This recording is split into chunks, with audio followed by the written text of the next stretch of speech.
ఈ scientific code ప్రపంచంలో ఎవరైనా ఏ మత గ్రంథంలోనే ఉన్నట్టు ప్రూవ్ చేస్తే 10 crores. ఫైనల్ గా వద్దాం క్రిస్మస్ కోసం. అసలు యేసు ప్రభు హిస్టారికల్ పర్సన్ ఎవరా అన్నది 2024. ఈ లోకంలోన నాస్తికులు ఉన్నారు, ఆస్తికులు ఉన్నారు. 47 రకాలైన విశ్వాసాలకు చెందినోళ్ళు ఉన్నారు. ఎవరైనా తెల్లవారు లేచి ఆఫీస్లో బయోమెట్రిక్ కానీ సైన్ కానీ చేస్తే ఈ డేటే వేస్తారు. ఈవెన్ ఇస్లామిక్ క్యాలెండరు 57 దేశాల్లో 190 కోట్ల మంది ముస్లింలు హిజ్రా అల్ హిజ్రా అది ఫాలో అయినా అవి ఆ డేట్ వేయరు. ఈవెన్ సౌదీ అరేబియాలోనైనా ఎక్కడైనా ఒక చెక్ డ్రా చేయాలన్నా లేదా ఒక అఫీషియల్ డాక్యుమెంట్ ఇది చేయాలన్నా వేసే డేట్ ఇదే. దాని అర్థం ఏంటంటే మనం నమ్మినా నమ్మకపోయినా, నువ్వు హిందువుడవు, ముస్లిం అవు, జోరాస్ట్రన్ అవు, నువ్వు ఏమవు, ఎవరైనా తెల్లవారు లేచి క్యాలెండర్ చూసావంటే అర్థం ఏంటంటే యేసు ప్రభు ఈ లోకానికి కన్య గర్భాన మానవుడు జన్మించి బెత్లెహేములోన 2024 సంవత్సరాల 12 నెలల 21 రోజులు అయిందని అర్థం అండి. అది కాదని ఎవరైనా అనగలరా? మొదటి ఇంకోటి చెప్తాను. ఇప్పుడు యేసు ప్రభు కోసం మిగతా హిస్టారియన్స్ ఏం రాశారు అన్నది చూడాలంటే ఈరోజు ప్రపంచానికి సూపర్ పవర్ దేశం ఏంటండి? అమెరికా అని చెప్తారు. ఆ రోజుల్లో 2000 సంవత్సరాల క్రితం ప్రపంచానికి సూపర్ పవర్ ఏంటి తెలుసండి? రోమ్. చరిత్రకారులు ఏం చెప్తుందంటే లోకం పుట్టిన దగ్గర నుంచి మొత్తం 7 సూపర్ పవర్ రాజ్యాలు ప్రపంచాన్ని అంతటినీ ఏలే. 7. ఫస్ట్ మెసపతోమియా, నిమ్రోజ్ టైంలో బాబెల్ టవర్ కట్టింది ఆయనే. ఇప్పుడు దుబాయ్లోన ఒక 20 సంవత్సరాల క్రితం బుర్జ్ ఖలీఫా కట్టారు, ప్రపంచానికి హైయెస్ట్ టవర్. అయితే 1000 సంవత్సరాలకు ముందే నిమ్రోజ్ టైంలోన ఇరాక్ బాబిలోన్లోన మల్టీ టవర్ కట్టాడు. ఇప్పుడు ఆ రూయిన్స్ కూడా మనం చూడవచ్చు. బాగ్దాద్ నుంచి 70 కిలోమీటర్స్ సౌత్ వెళ్తే అక్కడే బాబెల్ టవర్ కట్టింది, భాషలు మారింది, అంతా అక్కడే. యేసు ప్రభు ఇప్పుడు మనకి ఏడి BC అంటే anno domini in the year of the Lord. Yesu ప్రభు పుట్టిన తర్వాత AD after his death, resurrection, calculation. BC before his Christ. ప్రపంచానికి ఇప్పుడు ప్రామాణికం ఇదే. ఓకే, యేసు ప్రభు ఉన్నప్పుడు మరి ప్రామాణికంగా ఉన్న క్యాలెండర్ ఏంటి? ఏ క్యాలెండర్ ప్రకారం ఆయన ఎప్పుడు పుట్టారు అన్నది 99% క్రైస్తవులకి తెలియదు, నాన్ క్రిస్టియన్స్కి తెలియదు. ఏదో గూగుల్లో ఏదో ఎతుకుతుంటారు ఇప్పుడు అయినా అన్ని కరెక్ట్ కాదు. గూగుల్లో చెప్పినాయని బోల్డ్ తప్పులు. సో ఇక్కడ నేను చెప్పింది ఏంటంటే యేసు ప్రభు పుట్టింది AUC అంటే రోమ్లోన అప్ ఊర్బే కొందితా అంటే రోము పట్టణ నిర్మాణ అనంతరము యేసు ప్రభు పుట్టింది 754వ సంవత్సరం ఇతానిం 15వ తారీఖున. దాన్ని తిబిట్ 10 అని కూడా అంటారు ఆ క్యాలిక్యులేషన్లోన.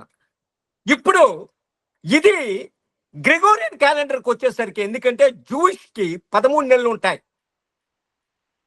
12 నెలలు కాదు. అది లూనార్ క్యాలెండర్, మనది solar calendar. Very accurate calendar మనది. మనకి డే మారేది అర్ధరాత్రి 12 గంటలకి. లూనార్ క్యాలెండర్ ఫాలో అయిన వాళ్ళకి డే మారేది సన్సెట్ సాయంత్రం 6 గంటలకి. ఇప్పుడు యేసు ప్రభు జన్మించింది AUC అబూర్బే కొందితా 754 ఇతాని 15వ తారీఖున ఆయన జన్మించారని. అది గ్రెగోరియన్ క్యాలెండర్కి వచ్చేసరికి మనకి AD డిసెంబరు 25. ఇప్పుడు మనకి లూకా సువార్త ఏం చెప్తుందంటే 2nd చాప్టర్లోన ఆయన్ని 8వ దినాన్న సున్నతి చేయడానికి తీసుకెళ్తారు యెరూషలేము దేవాలయంకి జూయిష్ ఆచారం ప్రకారం. ఇప్పుడు ప్రపంచానికి అతిపెద్ద కాంప్లెక్స్, మానవ చేతులతో నిర్మించిన కాంప్లెక్స్ ఏంటి తెలుసండి ప్రపంచానికి? అమెరికాలోన సియాటిల్లోన బోయింగ్ అసెంబ్లీ ప్లాంట్. బోయింగ్ ప్లేన్లు ఎక్కడైతే తయారవుతాయో అసెంబ్లీ ప్లాంట్ మానవ చేతులతో కట్టిన బిగ్గెస్ట్ కాంప్లెక్స్. హైయెస్ట్ బిల్డింగ్ బర్జ్ ఖలీఫా, అది దుబాయ్లోది. హైట్ ఆఫ్ ద బిల్డింగ్ అది.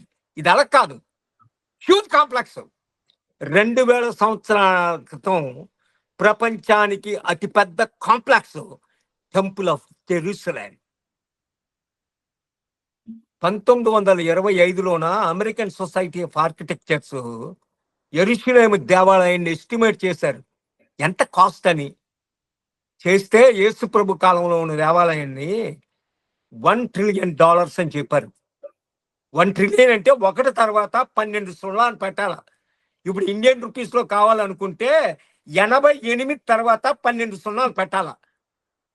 1 ట్రిలియన్ కౌంట్ చేయడానికి సెకండ్ డాలర్ బిల్ ఎవడైనా లెగ్గడితే 1 ట్రిలియన్ కౌంట్ చేయడానికి 35,000 సంవత్సరాలు కావాలా? ఎవడు బతుకుతాడు? అంత మోస్ట్ ఎక్స్పెన్సివ్ టెంపుల్ అది యెరూషలేము దేవాలయం. అక్కడ సున్నతి చేయడానికి తీసుకెళ్ళినప్పుడు ఆయన పేరు అందులో ఎన్రోల్ అవుతుంది. యేసు అని పేరు పెట్టింది అప్పుడే. యేసు అంటే అభిషక్తుడు. Happy new year, happy new year అని గంతీసి డాన్స్లు వేసేస్తారు. ఏంటి happy new year? Happy new year అంటే యేసు ప్రభుకి ఆయనకి పేరు పెట్టిన రోజు జనవరి 8వ రోజు. 25న పుడితే 8వ రోజు January 1st. హిస్టరీని స్ప్లిట్ చేసింది అక్కడే. డినేషియస్ ఎగ్జాజియో అనే ఒక టాప్ జర్మన్ సైంటిస్ట్, ఆయన ప్రీస్ట్ అయిపోతాడు తర్వాత బిషప్ కింద. ఆయనే ఈ రోమన్ రికార్డ్స్ తీసి ఆ క్యాలెండర్ సరి చేయడానికి ఆయన 550లోన కరెక్ట్ గా ప్రూవ్ చేస్తారు. దానికి కారణం ఒకటి చెప్తాను. క్రిస్టియానిటీ 313 AD వరకు ఇట్స్ ఎ బ్యాండ్ రిలీజన్. ఎవడైనా యేసు ప్రభు పేరెత్తినా, సిలువ ధరించినా డాట్ పుల్లుకి సింహాలకు వేసేస్తారు. మీరు ఎప్పుడైనా దేవుడు అవకాశం ఇస్తే రోమ్ వెళ్ళండి. రోమ్లో కలీష్యం అని ఉంటది. ఆ కలీష్యంని కట్టడానికి 30,000 మంది జూదులు చచ్చిపోతారు. ప్రపంచానికి 1935 వరకు అతిపెద్ద స్టేడియం అదే, 50,000 కెపాసిటీ ఆ కలీషం. అందులోనే రోమన్ ఎంపరర్లు 19 మంది, నీరో, డొమిషియన్, సిస్టమస్, Severus, Maximus, Decius, Valerius, Diocletian, Antonius, Pius, వీళ్ళందరూ కూడా బుద్ధికి సింహాలకు వేస్తారు క్రైస్తవుల్ని. 250 సంవత్సరాలు. అయితే క్రైస్తవుడు ఈ బాధలు భరించలేక ప్రార్థన చేసుకోవడానికని రోముకు 10 కిలోమీటర్ల దూరంలో వెళ్ళి సొరంగాలు తవ్విసి అక్కడ ప్రార్థనలు చేసుకునేవారు. నేను 66 క్యాటకోమ్స్ ఉంటాయి. పెద్దది డోమిటెల్లా కట్టకోమ్ 350 అడుగులు బిలో గ్రౌండ్ నేను వెళ్ళాను. అక్కడి నుంచి ఇటాలియన్ గవర్నమెంట్ క్లోజ్ చేస్తుంది, ఎందుకంటే ఎవరైనా మిస్ అయితే కనుక్కోలేమని. అందులోన 20 లక్షల సమాధులు ఉంటాయి ఒకటే కటకంలోన, పులికి సింహాలు తినేసినవి. అలాంటి రిలీజను క్రిస్టియానిటీ. అందుకే తెర్తులియస్ అనే రోమన్ హిస్టారియన్ ఏం చెప్తారు తెలుసా? ఒక క్రైస్తవుని నరికితే ఎన్ని డ్రాప్స్ అయితే బ్లడ్ కింద పడుతుందో అన్ని వేల మంది క్రైస్తవులు లేచిపోతున్నారు సింగిల్ డేకి. 28,400 డ్రాప్స్ పడుతుంది మనలో ఉన్న బ్లడ్ 6 లీటర్లు ఉంటే. ఇది నోబడి కెన్ స్టాప్. ఎంపరర్లు పెర్సిక్యూట్ చేస్తే ఎంపరర్ భార్య కూతుర్లు క్రైస్తవులు అయిపోతాండ్రు.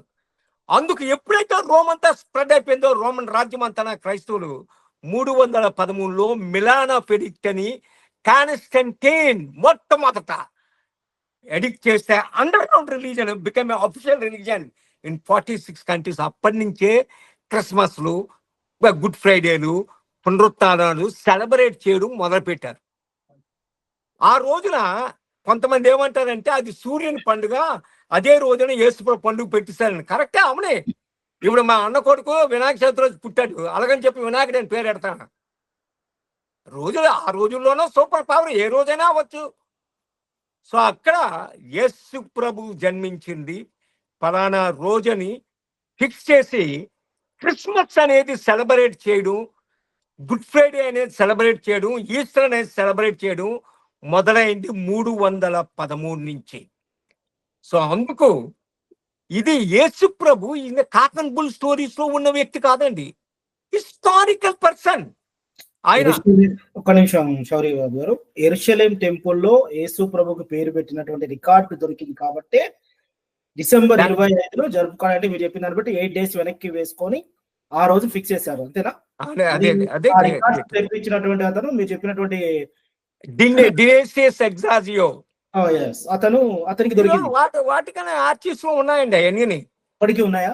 ఎప్పటికైనా Vatican is the world's biggest top library, Vatican library. ఎప్పుడైనా జీవితంలో వెళ్తే వాటికన్ ఎంట్రన్స్ గేట్ చూడడానికే 1 గంట పడుతుందండి.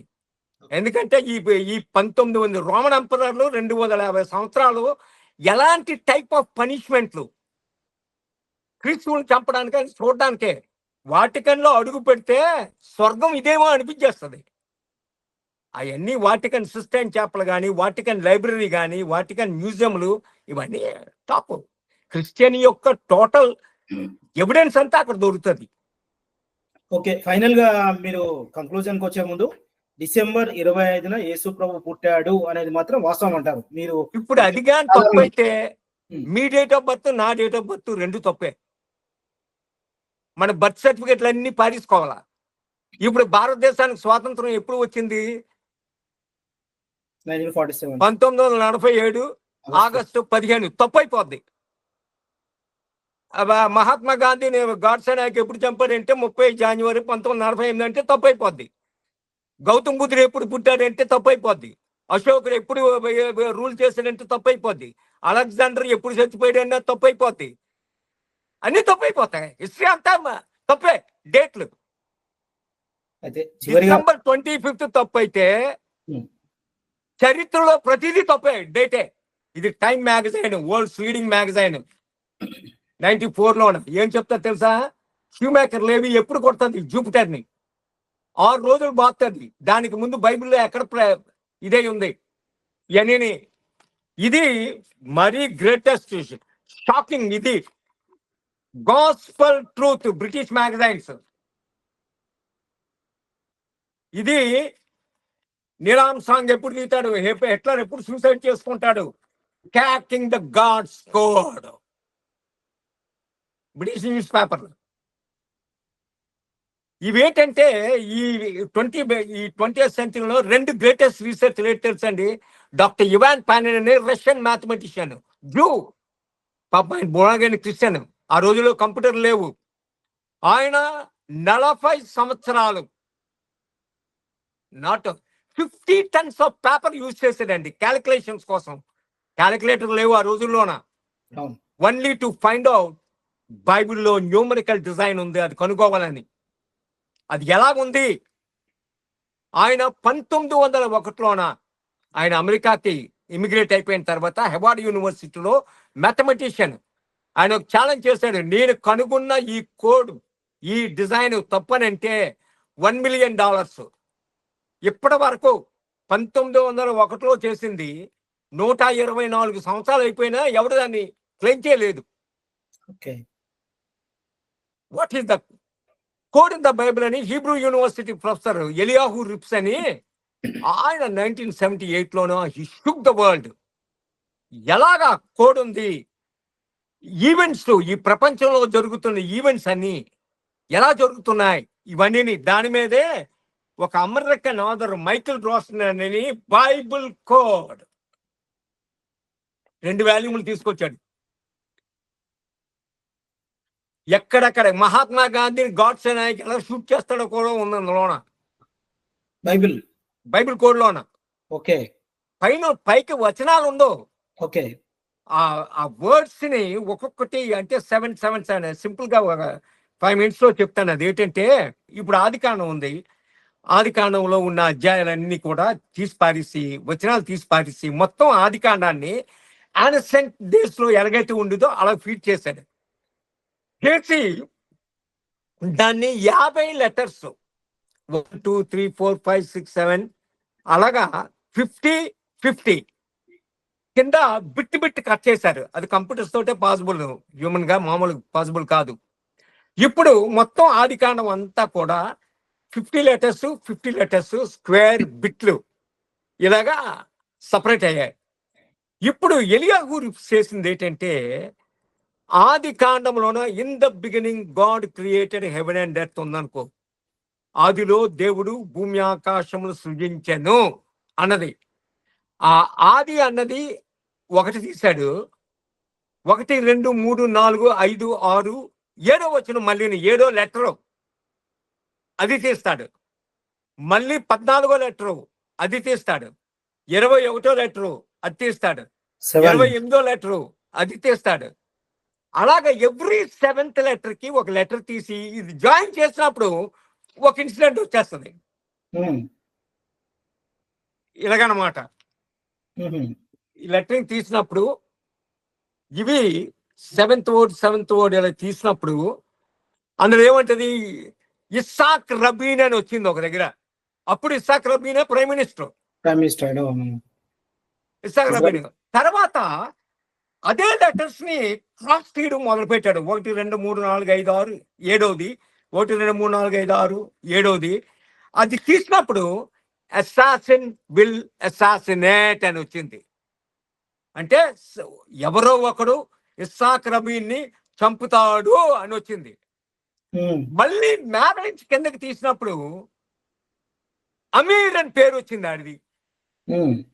మళ్ళీ ఇటుపక్క నుంచి తీసినప్పుడు జూయిష్ క్యాలెండరు, ఇప్పుడు జూయిష్ క్యాలెండరు 5784వ సంవత్సరం జూదుల క్యాలెండర్.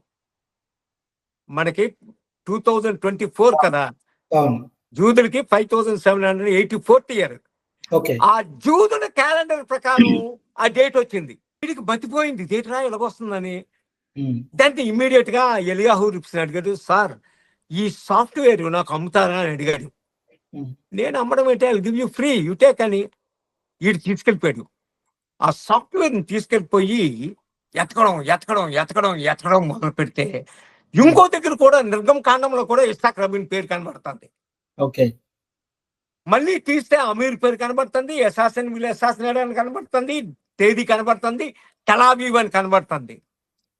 వెంటనే సెప్టెంబర్ 1వ తారీఖున 1994న ఆ ప్రింట్ పట్టుకొని ఇజ్రాయెల్ వచ్చాడు. మళ్ళీ వచ్చి ఇస్సాక్ రబీన్కి ఒక ఫ్రెండ్ ఉన్నాడు, చైమ్ గురి అని, పెద్ద పోయిట్. మన ఇండియాలో రవీంద్రనాథ్ ఠాగూర్ ఎలాగో ఆయన వెరీ బిగ్ పోయిట్. ఆయన రబీను మంచి ఫ్రెండ్స్. అందుకు ఆయన దగ్గరికి వెళ్ళి ఏం చెప్పాడంటే, చూడండి మీ రబీను ఇలాగ అసాసినేట్ చేసినట్టు మీ బైబిల్లోనే ఉంది, హీబ్రూలోనే ఉంది ఇదంతానా, అందుకే నేను వచ్చాను, దయచేసి ఇది రబీన్ని పాస్ చేసి ఆయన్ని జాగ్రత్తగా ఉండమని చెప్పాడు. చెప్తే ఈ చైమ్ అని ఆయన పోయిట్ వెంటనే ఆ మార్నింగే రబీన్కి వెళ్ళి, చైమ్ గురి ఈయన పేరు, చైమ్ గురి వెళ్ళి ఆ ఇస్సాక్ రబీన్కి ఇస్తే ఇస్సాక్ రబీన్ ఆఫీస్ లో చూసి అట్ రబిష్ అని చెత్తబొట్లు వేసాడు. ఈడు వచ్చి చెప్పాడు ఈ మైకిల్ రోస్డెన్కి, ఏం చెప్పాడంటే ఇలాగ రబీన్కి ఇచ్చాను, రబీన్ రబిష్ అని చెప్పి చెత్తబొట్లు వేసాడు అనగాని వాజ్ అప్సెట్ అయ్యి బ్యాక్ వెళ్ళిపోయాడు. 1995 నవంబరు 4వ తారీఖున ఈడు న్యూయార్క్ లో అండర్ గ్రౌండ్ మెట్రోలో ఉన్నాడు. మెట్రోలో ఉండి ఈడు ఫ్రెండ్ తోటి మాట్లాడుతున్నాడు. వాళ్ళ ఫ్రెండ్ ఇంట్లో ఉన్నాడు. ఏదో వీళ్ళు జర్నలిస్టులు కదా, ఏదో ఇష్యూ మీద మాట్లాడుతున్నాడు. మాట్లాడుతున్న ఫ్రెండ్ ఏంటంటే చేశాడు, రై మైకేల్ జస్ట్ మినిట్ రా అన్నాడు. పాజ్ లో ఉంచి ఆడు మాట్లాడలేదు, ఉండని ఉంచాడు. ఉంచి ఆడు టీవీ వాచ్ చేస్తాడు. వాచ్ చేస్తుంటే ఈడు 2-3 నిమిషాలు వెయిట్ చేశాడు. అడిగాడు, రే ఏంట్రా నన్ను పెట్టి నువ్వు టీవీ వాచ్ చేస్తున్నావు అన్నాడు. అనగానే టెల్ అవీవ్ ర్యాలీలోన Yitzhak Rabin shot dead by Amir with 4 bullets అన్నాడు. అనగానే ఈడు పట్టించుకుంటాడు. ఈడు క్రైస్తవుడు కాదు, నాస్తికుడు. వెంటనే బయలుదేరి న్యూయార్క్ నుంచి టెల్ అవీవ్ వెళ్ళి ఈ ప్రింట్లన్నీ పట్టుకొని వెళ్తాడు. సిమోన్ పెరీస్ అప్పుడు ప్రైమ్ మినిస్టర్ నెక్స్ట్ ఆయన తర్వాత మళ్ళీని టేకన్ ఓవర్ ఆయన ఇచ్చి చెప్పాడు ఇవన్నీ ఎగ్జాక్ట్ గా 1000 సంవత్సరాల క్రితం ఏం జరగబోతుందో there is a code in the Bible. అప్పుడే ఇది రాస్తాడు, the code in the Bible. ఇవే హిట్లర్ ఎప్పుడు చచ్చిపోతాడు, ఇక gospel truth, Isaac Rabin how he shot dead, British paper. అలాగే ఎలాగా హిట్లర్ ఎప్పుడు అండర్ గ్రౌండ్ బంకర్లోన సూసైడ్ చేసుకుంటాడు, క్రాకింగ్ ద గాడ్స్ కోడ్.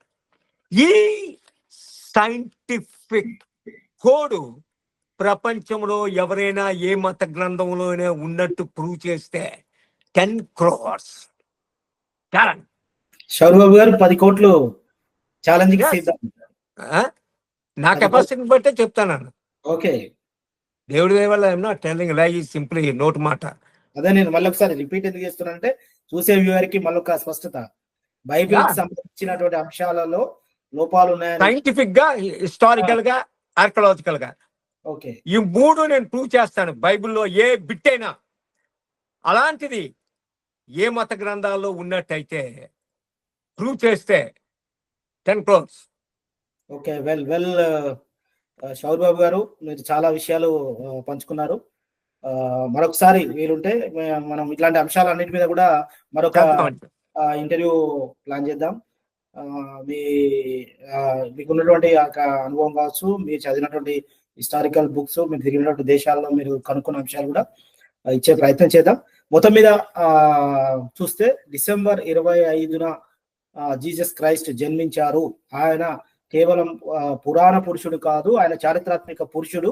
దానికి ఆధారాలు అటువైపు బైబిల్లోను, అదేవిధంగా ఇతర మత గ్రంథాల్లోనూ పొందుపరచబడ్డాయి.